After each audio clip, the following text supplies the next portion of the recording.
3월 24일 화요일 새벽 우리에게 주시는 하나님의 말씀은 마가복음 10장 1절에서 16절까지의 말씀입니다. 제자는 본질을 봐야 합니다라는 제목으로 하나님의 은혜를 같이 나누겠습니다. 편견과 선입견은 바른 판단과 선택을 방해하는 요소입니다. 편견과 선입견은 자신의 경험과 자신을 둘러싼 이 사회의 문화와 전통 등의 영향을 받습니다. 인간은 언제나 편견과 선입견에 붙들리게 됩니다. 자신이 올바르게 보고 듣고 판단한다고 생각하지만 예수님은 인간이 얼마나 하나님 나라의 본질을 보지 못하는지를 깨우쳐 주십니다. 전북 짐제에 가면 금산교회가 있습니다. 이 교회는 선교사님에 의해 설립된 교회인데 예전에는 기역자교회라고 불렸습니다. 유교 사상에 물들어 있던 시기여서 남녀가 함께 앉아서 예배드리는 것을 허락하지 않았기 때문입니다.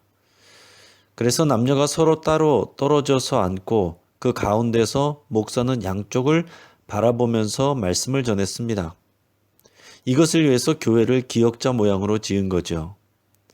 그 당시에는 그것이 당연한 일이었겠지만 지금은 그렇지 않습니다. 한때 신성한 교회에서 기타나 드럼을 치지 못하게 하는 때가 있었습니다. 지금은 보통 교회 본당에 기타나 드럼이 대부분 다 놓여 있죠. 우리는 항상 복음의 본질, 하나님의 진정한 의도와 계획을 배우려고 노력해야 됩니다. 내가 편견과 선입견에 묶여 있을 수 있다는 생각을 해야 돼요. 내 생각에 어색하고 익숙하지 않는 가르침에도 유연한 마음을 가져야 됩니다. 지금으로서는 절대로 그렇게 될 수 없다. 그것은 맞지 않다라고 하는 것이지만 얼마 후면 그것이 자연스러운 일이 될 수도 있는 겁니다. 자, 예수님은 오늘 본문을 통해서 이혼과 결혼에 대해서 가르치시고 하나님 나라가 어떤 나라인지를 가르쳐 주십니다.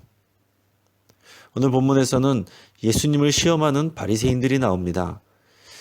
자, 예수님과 제자들은 가버나움을 떠나서 계속 예루살렘을 향해 이동합니다. 그 와중에 바리새인들이 예수님께 와서 예수님을 시험했습니다. 오늘 본문의 1절에서 3절까지 말씀입니다.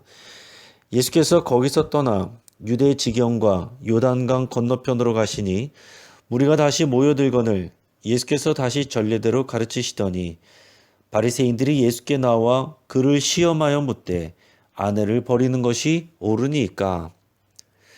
바리새인들은 대부분 율법을 근거로 해서 예수님께 질문을 던지고 함정에 빠지기를 기다렸습니다.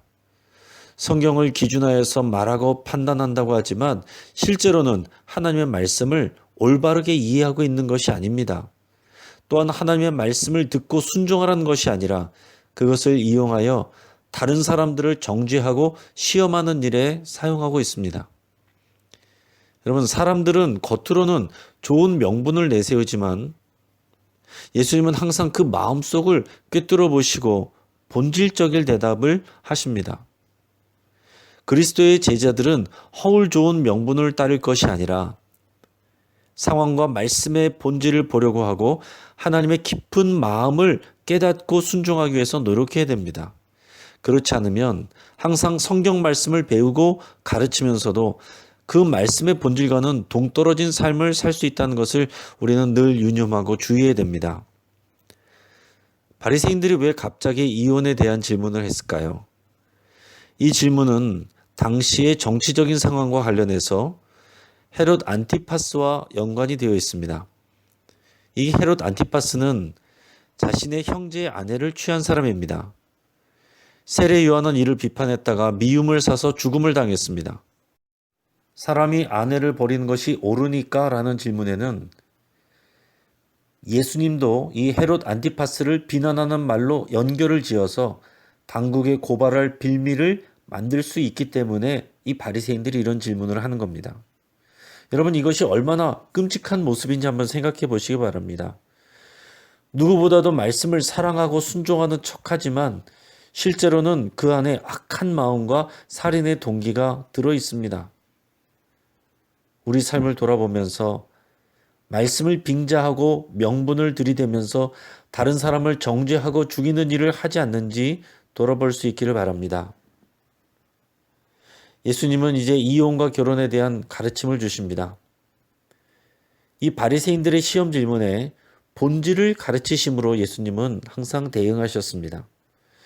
바리새인들은 모세의 율법에 근거해서 질문을 했는데 예수님은 창세기 말씀을 통해서 더 본질적인 대답을 하십니다.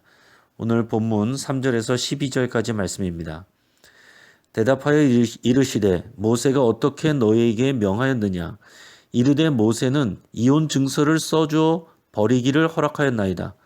예수께서 그들에게 이르시되 너희 마음이 완악함으로 말미암아 이 명령을 기록하였거니와 창조 때로부터 사람을 남자와 여자로 지으셨으니 이러므로 사람이 그 부모를 떠나서 그 둘이 한 몸이 될지니라.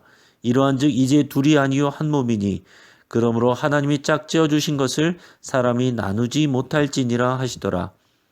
집에서 제자들이 다시 이 일을 물으니 이르시되 누구든지 그 아내를 버리고 다른 데에 장가드는 자는 본처에게 간음을 행함이요 또 아내가 남편을 버리고 다른 데로 시집가면 간음을 행함이니라. 아멘. 자, 신명기 24장 1절은 이렇게 기록합니다. 사람이 아내를 맞이하여 데려온 후에 그에게 수치되는 일이 있음을 발견하고 그를 기뻐하지 아니하면 이혼 증서를 써서 그의 손에 주고 그를 자기 집에서 내보낼 것이요. 자, 이 구절을 근거로 해서 바리새인들이 질문한 것은 뭐냐면 사람이 아내를 버리는 것이 괜찮은가 하는 것입니다. 이 바리새인들은 이 말씀을 통해서 아내를 버리는 것에 초점을 맞추고 있습니다. 하지만 바리새인들은 이미 말씀을 잘못 해석하고 적용하고 있는 겁니다. 이 말씀은 사람이 자기 아내를 마음대로 버릴 수 있다는 근거가 아닙니다. 아내에게 분명한 문제가 있을 때 이혼 증서라고 하는 합법적인 절차를 거쳐서 이혼하는 것을 허용한 내용입니다. 신명기 24장 2절에서는 이혼한 여인이 다시 결혼할 수 있음을 말하고 있습니다. 자, 이 법의 취지는 사회적 약자인 여성을 보호하기 위한 것입니다. 마음에 들지 않는다고 해서 함부로 아내를 버리지 못하도록 하려는 것이 아니고 아내에게 분명한 문제가 있을 때에도 최소한의 사회적 보호를 받을 수 있도록 하려는 의도입니다. 그리고 남편들이 그냥 마음이 바뀌어서 그냥 아내가 마음에 들지 않아서 또 다른 사람과의 새로운 만남을 위해서 또 아내에게 누명을 씌워서 함부로 아내를 버리는 일을 막고자 하는 것이 이 말씀의 의도입니다. 이런 의도를 이해하지 못하고 바리새인들은 오히려 아내를 버려도 되는가? 라고 묻고 있습니다. 예수님은 창세기에서 하나님이 남자와 여자를 창조하시고 결혼하는 것이 하나님이 정하신 본질적인 창조 원리임을 강조하고 계십니다. 건강한 결혼 관계를 통해 가정을 이루는 것이 하나님의 본질적인 의도이십니다. 이혼에 관한 율법은 인간의 죄성으로 인해서 허용하시는 것이지 그것이 하나님의 본질적인 뜻은 아닌 겁니다. 유대인들의 율법과 그 당시 로마 사회의 분위기에서는 이혼을 정당하게 여기고 또 쉽게 여기는 상황이었습니다. 이에 대해 결혼의 본질적인 의도를 설명하시고 사람이 함부로 이혼해서는 안 된다고 하신 예수님의 말씀은 그 당시에 있어서는 상당히 과격한 가르침으로 들려질 수 있습니다. 예수님은 인간의 정욕과 죄성과 탐심으로 함부로 이혼한 것은 남자나 여자나 죄악된 것이라고 가르치십니다. 이제 마지막에는 예수님께서 어린아이에 대한 가르침을 주십니다. 자, 유대 관습에 따르면 대속죄일 저녁이 되면 이 부모들이 어린아이들을 장로들에게 데려와서 축복을 받게 했었습니다. 그러한 전통에서 사람들이 자기 아이들을 예수님께서 안수기도로 축복해 주시기를 구하며 데려왔습니다.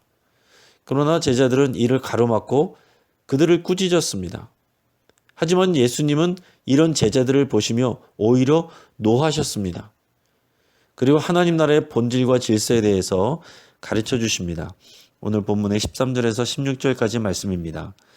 사람들이 예수께서 만져주심을 바라고 어린아이들을 데리고 오매 제자들이 꾸짖거늘 예수께서 보시고 노하시어 이르시되 어린아이들이 내게 오는 것을 용납하고 금하지 말라. 하나님의 나라가 이런 자의 것이니라. 내가 진실로 너에게 이르노니 누구든지 하나님의 나라를 어린아이와 같이 받들지 않는 자는 결단코 그곳에 들어가지 못하리라 하시고 그 어린아이들을 안고 그들 위에 안수하시고 축복하시니라. 아멘. 제자들은 바로 얼마 전에도 서로 높은 자리에 올라가려고 경쟁하였고 예수님은 이에 대해서 어린아이 하나를 영접하는 것이 나를 영접하는 것이니라 이렇게 가르치셨습니다. 자, 그럼에도 불구하고 여전히 제자들은 편견과 선입견에 붙들려 있습니다. 바리새인들뿐만이 아니라 이 제자들도 편견과 선입견에 붙들려 있는 거예요. 그들은 자신들이 예수님의 제자라는 것에 대한 자부심을 넘어서 허세와 과시욕이 있었습니다. 상대적으로 어린아이들에 대해서는 하찮게 여기는 마음이 분명히 있었습니다. 하지만 오늘 본문에서 보는 것처럼 예수님은 그 당시에 사회적 약자이고 보호받지 못하던 여성들과 어린아이들, 환자들과 귀신 들린 자들, 세리와 죄인들을 존중하시고 귀하게 여기셨습니다. 가난한 마음으로 예수님께 나오는 그들이야말로 하나님 나라의 주인이 될 사람이라는 것을 가르치셨습니다. 자, 이제 오늘 말씀을 요약하겠습니다. 자, 하나님의 말씀은 머리로만 배우는 것이 아니라 마음으로 배우고 삶으로 배우는 것입니다. 자, 두 번째는 나의 편견과 선입견으로 하나님의 말씀과 사람들을 판단해서는 안 됩니다. 하나님의 말씀 앞에서 내가 판단받고 내가 깨져야 됩니다. 익숙하던 삶과 생각이 깨지는 것은 불편하고 힘들지만 그것을 통해 우리는 하나님 나라의 본질에 다가서게 되는 겁니다. 하나님의 나라는 여성들과 어린이들과 같이 세상에서 힘없는 자들도 공평하게 대접받고 존중받는 곳입니다. 우리가 하나님 나라의 가치를 깨닫고 실천하면 하나님의 나라를 경험하는 제자들이 될 것입니다. 자, 오늘 말씀을 붙잡고 함께 기도하겠습니다. 하나님의 말씀을 마음으로 배우고 삶으로 실천할 수 있도록 위해서 함께 기도하겠습니다. 나를 붙잡고 있는 이 편견과 선입견들을 진리로 보게 하시고 내가 매일 말씀과 성령으로 개혁되고 새로워지기를 위해서 기도하겠습니다. 우리 주변에 있는 사회적 약자들을 주님의 마음으로 바라보고 존중할 수 있도록 기도하겠습니다. 교회 내에 있는 모든 약자들을 위해서 함께 기도합시다.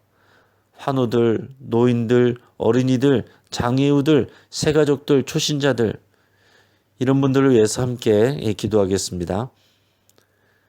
집에서 보내는 시간이 많아진 이 사순절 기간에 말씀과 기도에 집중하는 영신의 성도들이 되기를 위해서 함께 기도하겠습니다.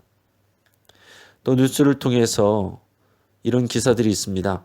인터넷 비밀 공간에서 성인 남성들이 미성년 여성들을 학대하고 이것을 함께 유료로 즐긴 사람들이 26만 명이나 되고 이 26만 명을 경찰이 추적한다고 합니다. 이 중에는 교사도 있고 교사를 준비하는 사람도 있다고도 합니다. 아마 모르긴 몰라도 기독교인들도 분명히 있을 겁니다. 여러분, 이 땅에 음란함이 무너지고 거룩을 추구하는 그리스도인들이 늘어나도록 그런 사회가 되도록 위해서 우리 함께 기도하고 내 안에 이런 음란함이 있는지 돌아보고 이런 것들이 있다면 다 주님 앞에 내려놓고 회개하며 기도할 수 있기를 바랍니다.